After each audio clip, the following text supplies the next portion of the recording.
How to add social media links to your Wix website.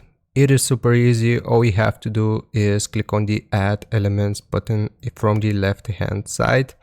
And right here, we want to scroll down until we see Social under Embed Code. So you can select a different social bar from the ones given here, but I'm going to do the first one as an example. So all you have to do is drag and drop this social bar anywhere on your website where you would like to position it.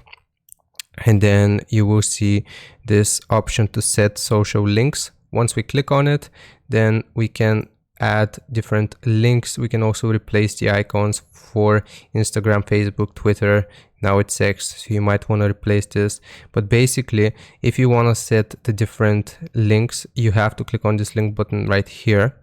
And it will ask us for the address of the, well, in this case, Instagram. So here we can put our Instagram handle.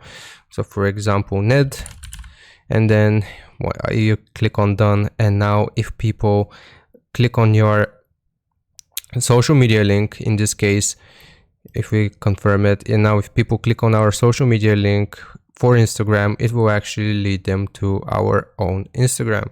So hope this helps. Leave a like and sub, and I'll see you next time.